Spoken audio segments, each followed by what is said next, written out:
मुजफ्फरनगर के छपार थाना क्षेत्र में रविवार देर रात पुलिस और बदमाशों के बीच मुठभेड़ हुई।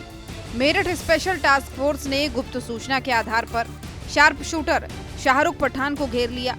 शार्प शूटर शाहरुख ने पुलिस पर 10 से ज्यादा राउंड फायरिंग की। जवाबी कार्रवाई में एसटीएफ ने उसे मार गिराया। पुलिस ने मौके से एक 9 mm देसी pistol, 30 mm pistol Bareta, 32 mm revolver, 60 से ज्यादा कारतूस और एक बिना नंबर प्लेट की कार बरामद की है।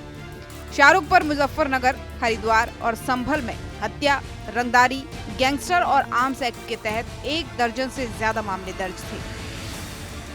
मेरठ एसटीएफ की टीम की छपार रोहना मोड़ रोड पे मुजफ्फरनगर में एक कुख्यात अपराधी शार्प शूटर शाहरुख पठान के साथ में मुठभेड़ हुई और उस मुठभेड़ के दौरान ये अपराधी घायल हुआ, जिसको अस्पताल में ले जाया गया।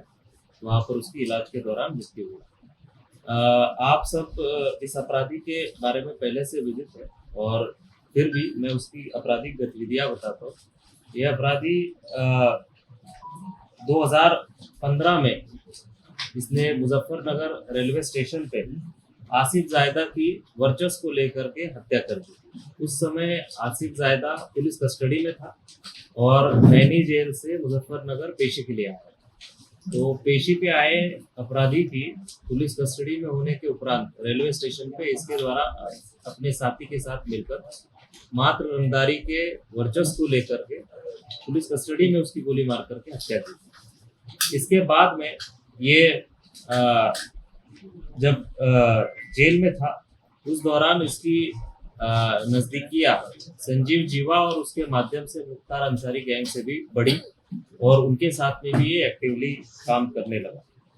2016 में ये अपराधी शाहरुख पुलिस कस्टडी से फरार हो गया और पुलिस कस्टडी से फरार होने के बाद भी उसने पुनः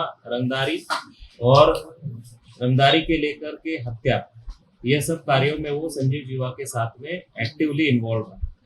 2017 में इसके द्वारा हरिद्वार में निर्मला छावनी कॉलोनी में एक कंबल व्यवसायी थे अमित दीक्षित और गोल्डी, उनकी गोली मारकर हत्या कर दी गई।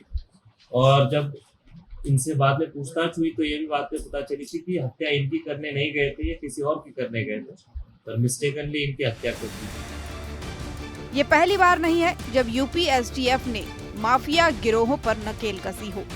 पिछले महीने भी मेरठ और गाजियाबाद में कई अपराधियों को मुठभेड़ में ढेर किया गया था। शाहरुख पर 50,000 रुपए का इनाम था और वो 1.5 साल से फरार चल रहा था।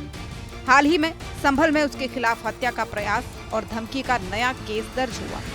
पुलिस का कहना है कि शाहरुख का ढेर होना पश्चिमी यूपी में सक्रिय माफिया नेटवर्क के लिए बड़ा झटका है। अब एसटीएफ उसके अन्य साथियों की तलाश में छापेमारी कर रही है। मुजफ्फरनगर में शाहरुख पठान के मुठभेड़ में ढेर होने से माफिया और गैंगस्टरों में खौफ का माहौल है। पुलिस एसटीएफ की इस कार्रवाई ने अपराधियों को कड़ा संदेश दिया है कि कानून से बचना अब मुमकिन नहीं है। अब देखना होगा कि इस नेटवर्क के अन्य सदस्यों पर पुलिस कितनी जल्दी शिकंजा कसती है। ब्यूरो रिपोर्ट, सूर्या समाचार।